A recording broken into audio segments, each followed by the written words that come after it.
ఏదో Phinehas video పెట్టాడు, ఇది నిజమే ఇది నిజమే అని సంకలు కొట్టుకుంటున్నా. మీ అందరికి కూడా చెప్తున్నా, లైకులు కొట్టి షేర్లు కొట్టి కామెంట్స్ పెట్టి, బ్రదర్ నీలాంటి వాళ్ళు లెగవాలి, నీలాంటి లెగవాలి. ఏంటి లేచేది?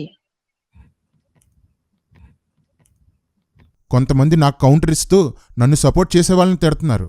ఒక విషయం అందరూ గుర్తుపెట్టుకోండి, నన్ను ఎవరూ సపోర్ట్ చేయకపోయినా, ఒక్క కామెంట్ కూడా నాకు సపోర్ట్గా రాకపోయినా, నేను లిస్టులో పెట్టుకున్న వాళ్ళందరినీ వేపుకుంటూ పోతాను.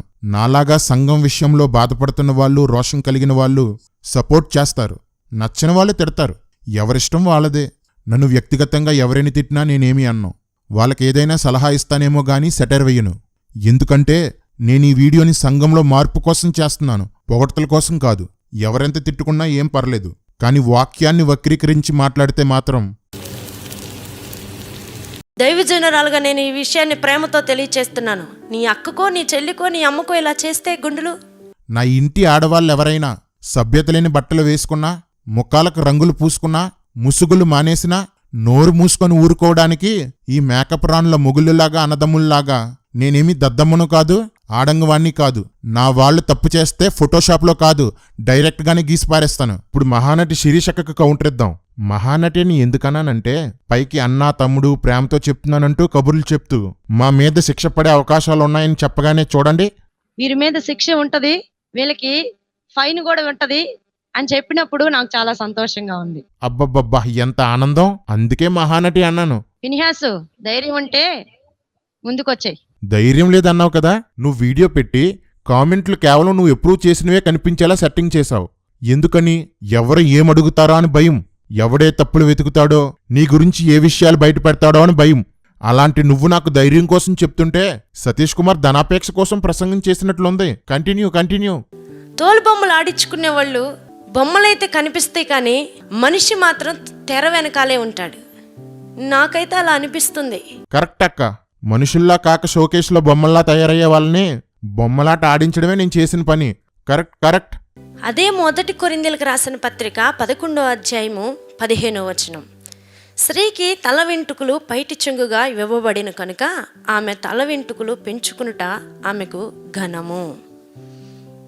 మరి ఈ వచనం గురించి ఆలోచన చేస్తే నేను అనుకుంటున్నాను, దైవజనురాండ్లు 15వ వచనం ప్రకారం వారు ముందుకు వెళ్తున్నారేమోనని. నీ వాక్య పరిజ్ఞానం ఎంతో ఇక్కడే తెలిసిపోతుంది. ఇక్కడ పౌలు ఒకదానికొకటి సంబంధం ఉన్న రెండు వేరువేరు విషయాలు చెప్పాడు. మొదటిది, స్త్రీ ముసుగు వేసుకోవాలి. ఆమె పురుషుడికి లోబడ్డానికి ఇది సూచన. పురుషుని అధికారానికి, దేవుడి అధికారానికి లోబడ్డానికి ఇది సూచన. సంఘం కూడుకునే చోట దేవుని దూతలుంటారు. వారి ఎదుట ఈ సూచనను వారు తప్పక కలిగి ఉండాలి. మీలో మీరే ఆలోచించండి. స్త్రీ ముసుగు లేకుండా దేవుణ్ణి ప్రార్థించుట తగునా? తగదు. అయినా సరే పురుషుణ్ణి, క్రీస్తుని ధిక్కరించి ముసుగు వేసుకోను అంటే ఆమె గుండు గీయించుకోవాలి లేదా మొదలుకు కత్తిరించుకోవాలి. ఇది మొదటి విషయం. రెండో విషయం ఏంటంటే, గుండు గీయించుకోవడం ఆమెకు అవమానమని రాయబడింది. ఎందుకు అవమానం? మహానటి శిరీషక్క విను. తల వెంట్రుకలు స్త్రీకి పైట చెంగుగా ఇవ్వబడ్డాయి. దేవుడు హవ్వను చేసినప్పుడు ఆమెకు వస్త్రాలు లేవు. ఆమె ఛాతి భాగాన్ని కప్పడానికి ఆమెకు పొడవైన తల వెంట్రుకలిచ్చాడు. ఆమె తల వెంట్రుకలే ఆమెకు పైట చెంగుగా ఇవ్వబడ్డాయి. కాబట్టి స్త్రీలు క్రాఫ్ట్ చేసుకోకూడదు, గుండు గీసుకోకూడదు. జుట్టును పెంచాలి, అది వారి మానానికి గుర్తు. జుట్టు పెంచకపోతే అది ఆమెకు అవమానము, అనగా మానం పాడగుట. స్త్రీకి పైట చెంగుగా ఇవ్వబడినందుకు జుట్టు పెంచాలి. పురుషునికి, దేవునికి లోబడటానికి గుర్తుగా ముసుగు వేసుకోవాలి. ఏమీ తెలియకుండా కెమెరా ముందుకు వచ్చేస్తారు, ఈ యాక్టింగ్లు చేసేస్తారు. ఏంద్రబాయ్ ఇట్లున్నారు? మీరు అనొచ్చు, సిస్టర్ మరి మీరెందుకు తలకి ముసుగు కట్టారు అని అనొచ్చు. అనేకులు ఏలెత్తి చూపించకుండా, నా యేసయ్య నామానికి అవమానకరంగా ఉండకుండా నేను ఇలాగే ముందుకు వెళ్ళాలని నేను ఆశపడుతున్నాను.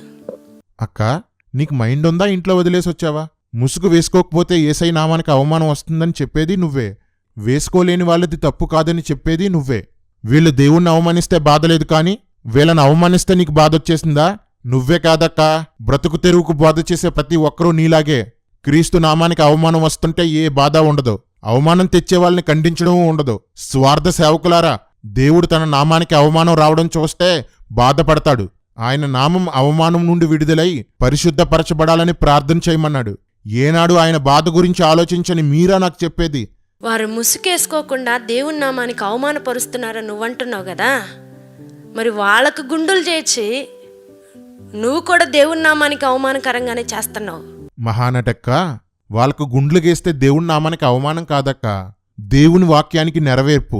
వారిలో ఉన్న ఈ లోపాలన్నీ చూస్తున్నావు, కానీ ఎందరో కుటుంబాలని చీకటిలో నుండి వెలుగులోకి నడిపించిన, పాడైపోతున్న జీవితాల్ని బాగుపరిచి వాక్యము ద్వారా దేవుని సువార్తను ప్రకటించి దేవుని పరిచర్యను ముందుకు తీసుకువెళుతున్న ఆ విధాన్ని ఎందుకు చూడలేకపోతున్నావు?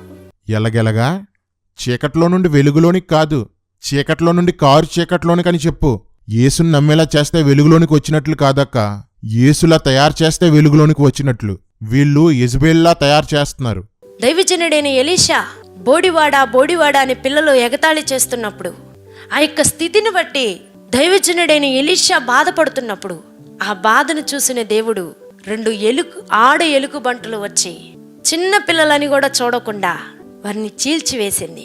ఎంతో మంది దైవజనురాండ్లు నువ్వు చేసిన ఎడిటింగ్ని బట్టి, గుండులు చేసిన విధానాన్ని బట్టి ఎన్ని ఎలుగుబంట్లు వస్తాయో మరి చూడు. అక్క, ఇదేమైనా సూపర్ పాయింట్ అనుకున్నావా? పదే పదే చెప్తున్నావు. నీకసలు వాక్యమే తెలీదక్క. ఎలీషాకి బట్టతల ఉంటే పిల్లలు వెటకారం చేశారు. ఇందులో ఎలీషా తప్పు లేదు కాబట్టి ఎలుగుబంట్లు ఆ పిల్లల్ని చీల్చేశాయి. కానీ వీళ్ళైతే క్రైస్తవుల్ని నాశనం చేస్తున్నారు. వీళ్లలో తప్పులున్నాయి, దాన్ని నేను ఖండించాను. ఎలుగుబంట్లొస్తాయా? రానివ్వు. గొర్రెల్ని చీల్చడానికి వచ్చిన ఎలుగుబంటిని దావీదు తరిమినట్లు తరిమి కొడతాను. అదేమంటే నా కడుపు కొట్టొద్దంటున్నావు? నీ ఇష్టమైనట్టు చేసుకుంటూ వెళ్తూ దైవజనుల మీద, దైవజనురాళ్ల మీద మళ్ళీ స్ట్రైకులు వేయొద్దని చెప్తున్నావు. చిల్లర వేస్తారు యూట్యూబ్ వాళ్ళు. ఆ చిల్లర మీద బతుకుని చిన్నగా దొల్లించుకుంటూ ఉంటారు అన్నమాట. నేను చేసిన రోస్టింగ్ వీడియో మీద కౌంటర్ వీడియో చేసి దాన్ని మానిటైజ్ చేసి అన్స్కిపబుల్ యాడ్స్, వీడియో ప్లే అయ్యేటప్పుడు మధ్యలో యాడ్స్ని అలో చేసి డబ్బులు సంపాదించుకుంటూ మానిటైజేషనే చెయ్యని నన్ను డబ్బు సంపాదించుకుంటున్నామని చెప్తుంటే దీనత్వం కోసం పాలెమాన్యులు వాక్యం చెప్పినట్లుంది. దావీదికి సౌలు చిక్కలేదా? కానీ దావీదు ఏం చేశాడండి? నన్ను ఇతను చంపేస్తాడే, ఇప్పుడు ఒంటరిగా దొరికాడు, విశ్రాంతిలో ఉన్నాడు, ఇతడు మేలుకునేలోగా ఇతన్ని చంపేయొచ్చు అని అనుకున్నాడా? దేవునికి భయపడ్డాడండి. నువ్వు చెప్పిన దావీదు సౌలు స్టోరీ బాగానే ఉంది, కాకపోతే నా పేరు దావీదు కాదక్క, ఫీనేహాసు. బల్లెన్ దిగిపోద్ది. సిలోన్ పెంతుకోస్తు సంఘాల మీద చాలామంది సేవకులు అని చెప్పుకుంటూ వ్యతిరేకంగా నిలబడుతూ మాట్లాడుతూ పెంతుకోస్తు సంఘాల మీద విరుచుకుపడుతూ ఉన్నారండి. నాకు తెలిసి ఏ సేవకులు కూడా పెంతుకోస్తు సేవకులు వివాహాలు చేసుకుంటే బాప్తీసాలు ఇవ్వకూడదని ఎవరు అనరు. పెంతుకొస్తు వాళ్ళని కామెంట్ చేశారని అక్కకు కోపం వచ్చేసింది. కానీ గౌరవంగా మాట్లాడుతున్నట్టు యాక్ట్ చేయడానికి ఎంత ట్రై చేస్తుందో. చాలా ఆవేశపడిపోతున్నావు. కానీ ఒక విషయం అక్క, ఇండియన్ పెంతుకొస్తు, ది పెంతుకొస్తు ఒకటి కాదు. ఈ మాత్రం కూడా తెలియకుండా కౌంటర్ ఇవ్వడానికి వచ్చేసావంటే నిన్నేమనాలి? కౌంటర్ ఇవ్వడం అంటే మీరందరూ ఫోన్లు చేస్తున్నందుకు, ఫోన్ పేలు చేస్తున్నందుకు చాలా వందనాలు అంటూ సొల్లు కబుర్లు చెప్పడం అనుకున్నావా? లేక లోపల ద్వేషాన్ని కోపాన్ని పెట్టుకొని ప్రేమగానే మీకు చెప్తున్నాను అని యాక్ట్ చేయడం అనుకుంటున్నావా? మిగతా వాళ్ళంతా ఆడదానివి కదా అని నీ తెలుగు తక్కువ కౌంటర్లకి రీకౌంటర్ ఇవ్వడం లేదు. ముందెళ్ళి సిలోన్ పెంతుకొస్తుకి, ది పెంతుకొస్తుకి, ఇండియన్ పెంతుకొస్తుకి ఉన్న తేడా తెలుసుకో. నిజంగానే సిలోన్ పెంతుకొస్తు, ది పెంతుకొస్తుల్లో చాలా దుర్బోధలున్నాయి. నువ్వు వాళ్ళని వెనకేసుకొని ఎందుకు వస్తున్నావు? ఓ సారీ, దొంగలు ఒకటే కదా. నా సేవకుడిని ముట్టినవాడు నా కనుగుడ్డు ముట్టినవాడని దేవుడు చెప్పట్లేదా? అదే నా ధైర్యం అక్క. నా జోలికి ఎవ్వరినీ రానివ్వడు.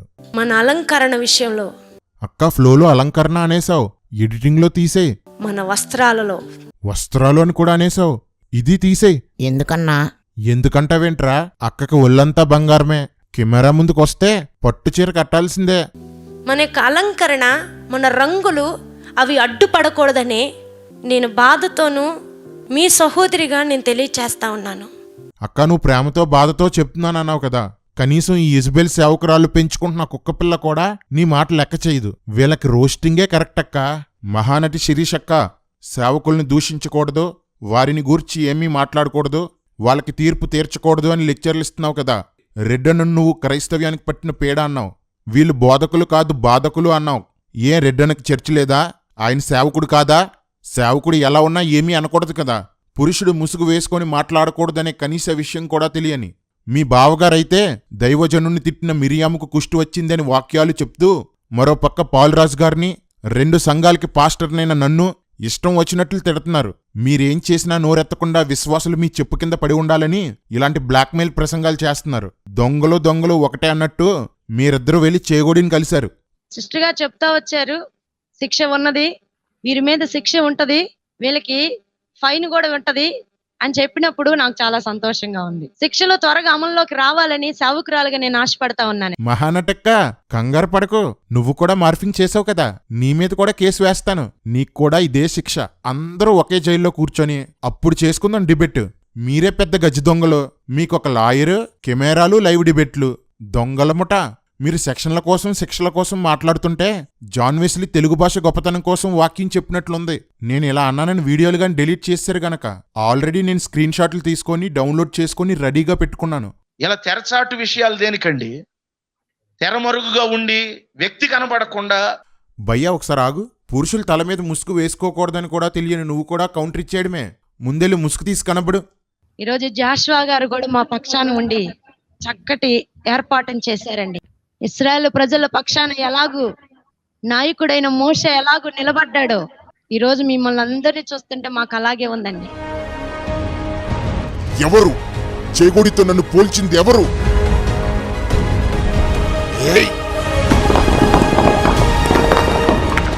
పేరు కోసం ప్రాకులాడుతూ సంఘాన్ని చిన్నాభిన్నం చేస్తున్నవారు, విశ్వాసుల్ని గుప్పెట్లో పెట్టుకున్నవారు, కోట్లు వెనకేసుకున్నవారు, లోకస్తులు మించి పాపాలు చేస్తున్నవారు, రకరకాల సిద్ధాంతాలతో సంఘాన్ని గజిబిజి చేస్తున్నవారు సంఘాన్ని ఆక్రమించారు. అందుకే పోరాటం ప్రారంభమైంది. ప్రతి దుష్ట సంఘంలో నుండి ఒక పోరాట యోధుడు పైకి లేస్తాడు.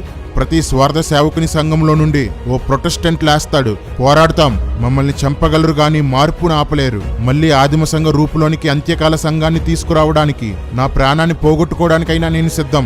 మీలో ఎంతమంది సిద్ధంగా ఉన్నారు? నిజ సేవకులు సేవకురాళ్ళు తల ఎత్తుకుని ధైర్యంగా పరిచర్య చేసుకునే స్థితిని తిరిగి తెస్తాం. దొంగలు దుర్మార్గులైన సేవకులు భయంతో నోరు మూసుకునే పరిస్థితిని తీసుకువస్తాం. అప్పటి వరకు పోరాటం ఆగదు, రోస్టింగ్ తప్పదు. Oda, oda, oda, oda, oda, oda, oda, oda, oda, oda, oda, oda.